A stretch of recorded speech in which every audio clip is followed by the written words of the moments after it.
प्रभु यीशु मसीह के जीवन की यह घटना बहुत शिक्षाप्रद है। वास्तव में इस घटना का केंद्र एक स्त्री है जो कि विजातीय है, अछूत है, अज्ञानता में डूबी है और पापिनी है। इन सब के बावजूद प्रभु यीशु मसीह अपने आप को उस पर प्रकाशित करते हैं। सर्वप्रथम उसी पर प्रकट करते हैं कि वे मसीहा हैं और वह पापिनी पावन बन जाती है और प्रभु की प्रचारक बन जाती है। यह वास्तव में ऐसी घटना है जिसमें हमारे लिए शिक्षा का भंडार है। चौथे पद में लिखा है, प्रभु यीशु मसीह को गलील जाना था और उसे सामरिया होकर जाना आवश्यक था। भौगोलिक दृष्टि से सामरिया जाना आवश्यक था, किंतु आध्यात्मिक दृष्टि से भी सामरिया जाना अपरिहार्य था, क्योंकि नियति द्वारा निर्धारित था कि प्रभु वहां इस महिला से मिलें और उसका उद्धार करें। हम जरा यीशु की शारीरिक स्थिति पर ध्यान दें। पद 6 में लिखा है, यीशु थका हुआ था। पद 7 दर्शाता है कि वह प्यासा था। पद 8 दर्शाता है कि वह भूखा था।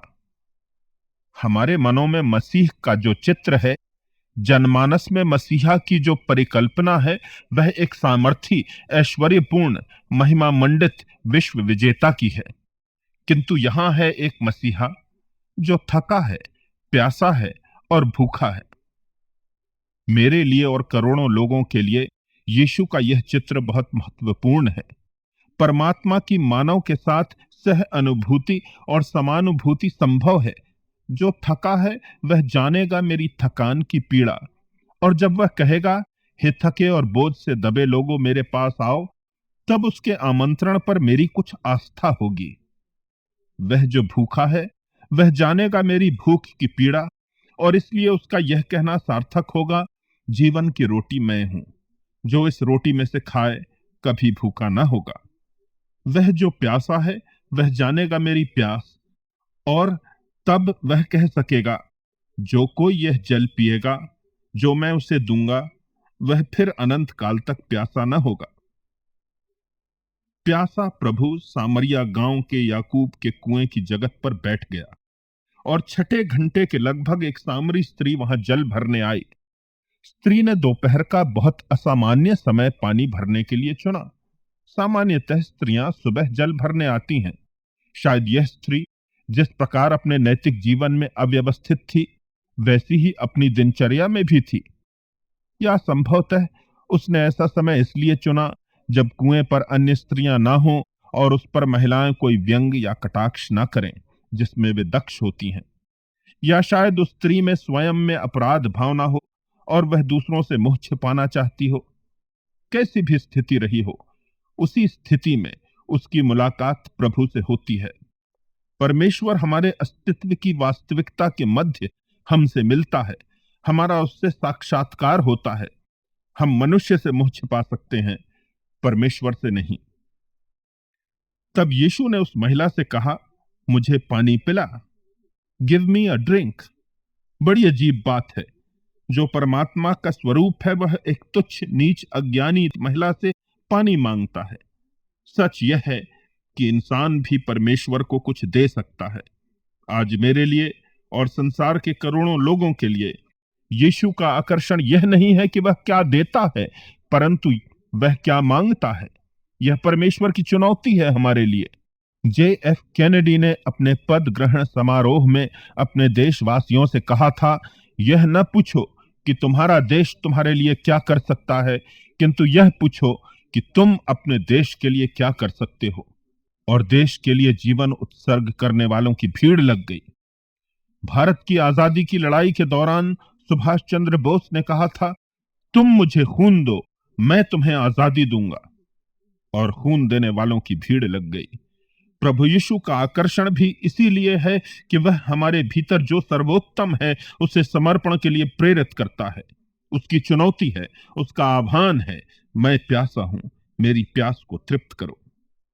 स्त्री घिसी पिटी परंपराओं में जकड़ी हुई, सामाजिक विभाजनों से ग्रसित, परमात्मा को भी सामाजिक सीमाओं में बांधती हुई कहती है, तू यहूदी होकर मुझ सामरी स्त्री से पानी क्यों मांगता है।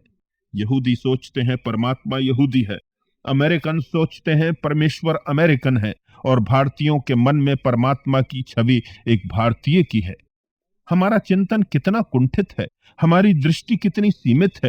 हम परमेश्वर को मनुष्य के स्वरूप में निर्मित करते हैं, किंतु प्रभु यीशु मसीह ने उसकी अज्ञानता के बावजूद उसे करुणा से देखा।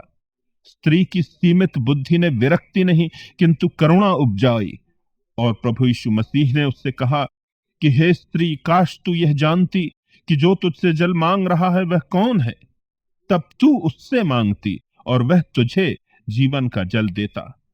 काश कि तू जानती, काश कि तुम जानते, यह ईश्वर का दर्द है, ईश्वर की पीड़ा है, सूखे व्यक्तित्वों के लिए, सूखी आत्माओं के लिए, खोए भटकते लड़खड़ाते अंधे जीवनों के लिए। काश कि वे जानते प्रभु यीशु मसीह कौन है, तो उनके सूखे जीवन तृप्त हो जाती। यह कसक है ईश्वर की मानव के लिए। किंतु मानव का अंधकार कितना गहरा है, कितने आवरण हैं जिनमें वह स्वयं को छिपा लेता है, कितनी अज्ञानता है। जब प्रभु यीशु मसीह ने उस स्त्री से जीवन के जल की बात की तो उस स्त्री ने कहा, हे प्रभु, तेरे पास जल भरने को तो कुछ है ही नहीं और कुआं भी गहरा है, जल तेरे पास आएगा कैसे? जब प्रभु यीशु मसीह ने कहा, जो जल मैं तुझे दूंगा उससे फिर तू अनंत काल तक प्यासी न होगी, किंतु वह जल तुझ में एक सोता बन जाएगा जो अनंत जीवन के लिए उमड़ता रहेगा। उस स्त्री ने कहा, हे प्रभु, वह जल तू मुझे दे दे जिससे मैं प्यासी न होऊं और जल भरने मुझे इतनी दूर न आना पड़े।